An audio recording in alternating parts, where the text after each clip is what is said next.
untuk ini. Artinya kata pelatihnya dalam sepak bola itu memang tidak mengenal keajaiban, tapi kerja keras atau usaha akan menentukan hasil. Gitu. Oke, kerja keras atau usaha akan.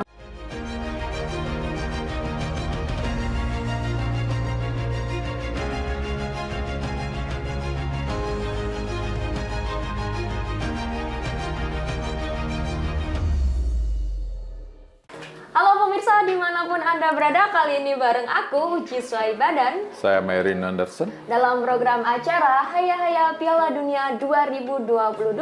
Salam olahraga. Salam olahraga.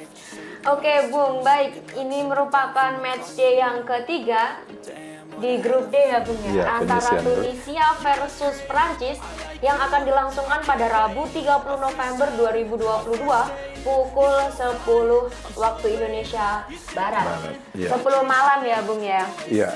Oke, ini pertandingan yang cukup menarik, pasalnya dari Prancis sendiri sudah dipastikan lolos ke babak 16 besar ya Bung ya? Iya, 2 kali menang. Ini bisa jadi untuk mempertahankan puncak klasemen dari Prancis sendiri. Nah, untuk head to head kedua tim sendiri seperti apa nih Bung? Iya, antara Tunisia dan Prancis sudah pernah 5 kali bertemu sebelumnya, terhitung sejak 1971. Dalam 5 kali pertemuan, Prancis itu baru 2 kali menang. 2 kali menang? 2 kali menang, masing-masing tahun 1978 dan tahun 2008. Dan Tunisia pernah menang 1 kali di tahun 1971. Kemudian 2 pertemuan tahun 2022-2010 berakhir imbang. Dan ini merupakan pertandingan pertama di Piala Dunia ya Bung berarti? Ya, ini akan menjadi pertemuan pertama di Piala Dunia dan pertemuan ke-6 mereka. Oke, baik. Ini kan melihat dari klasemen sementara itu kan Prancis berada di puncak klasemen dan Tunisia berada di juru kunci, Bung. Juru kunci. Ya. Nah, untuk catatan pertandingannya seperti apa nih, Bung, dari kedua tim? Kita mulai dari Prancis terlebih dahulu. Iya, Prancis sudah meraih kemenangan masing-masing melawan Australia 4-1, kemudian menang 2-1 atas Denmark. Dengan 2 kemenangan sebenarnya dia sudah cukup untuk lolos. Sekarang dia membutuhkan kemenangan ketiga hanya untuk mengunci posisi puncak klasemen. Baik. Artinya puncak klasemen dibutuhkan Prancis untuk menghindari lawannya lebih berat di babak 16 besar. Terus kemudian dari timnas Tunisia sendiri, Bung, seperti apa? Tunisia di awal dia berhasil menahan imbang Denmark 0-0, kemudian dia kalah di pertandingan kedua melawan Australia. Nah, dengan modal 1 poin, sebenarnya Tunisia masih berpeluang untuk lolos dengan memenangi pertandingan terakhir. Oke, baik. Tapi kan ini pertemuan terakhirnya bertemu dengan tim Prancis. Ya, ini jadi agak sulit juga. Ya. Dari kedua pertandingan yang sudah berlangsung dan ini Prancis pun juga sudah 2 kali kebobolan ya Bung ya? Iya. Jadi dengan skor tadi 4-1 dan juga skor 2-1 dan itu masing-masing dari tim Prancis kebobolan, dan dari Tunisia sendiri baru kebobolan 1 gol Bung. Iya, baru kebobolan. Luar biasa memang Tunisia. Artinya pertahanan dia bagus ya. Defense yang diberikan dari tim Tunisia cukup bagus. Nah, ini kan...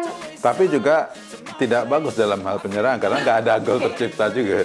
Oke, mungkin udah dievaluasi Bung di match yang ketiga. Ini kan jadi match penentu bagi Tunisia sendiri apakah dia lolos atau enggak gitu. Iya, betul. Nah, ini kan tadi membahas soal Prancis yang sudah dipastikan lolos. Iya. Menurut Bung Son sendiri, apakah Didier Deschamps ini bakalan menurunkan pemain-pemain utama seperti sebelum-sebelumnya, Bung, di pertandingan kali ini? Ya, melihat skuad Prancis dengan 2 kali bermain, 2 kemenangan kemarin, mereka memainkan tidak banyak perubahan.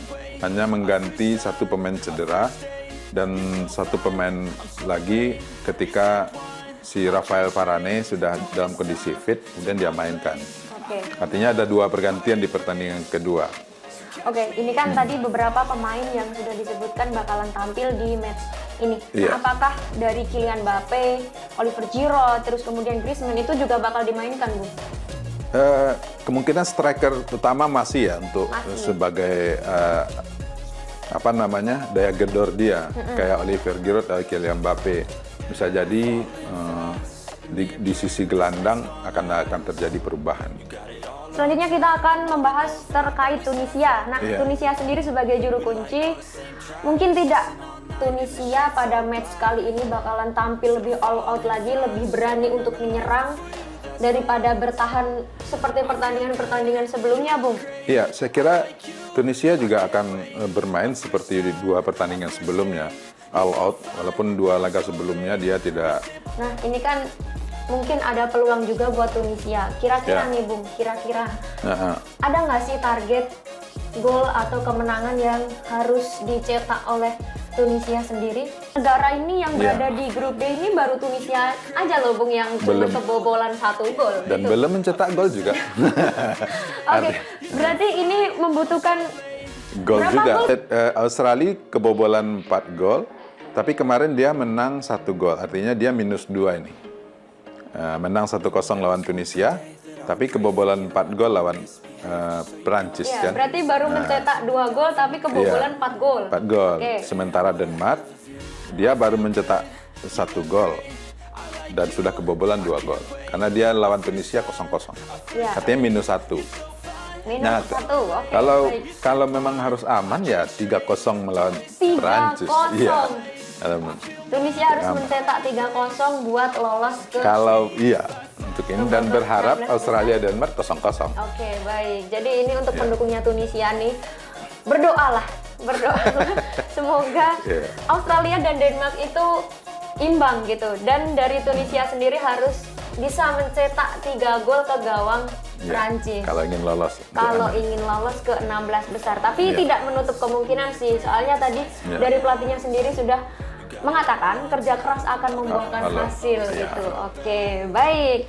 Baik, Bung. Mungkin pembahasan kita mengenai pertandingan antara Prancis versus Tunisia cukup sampai di sini.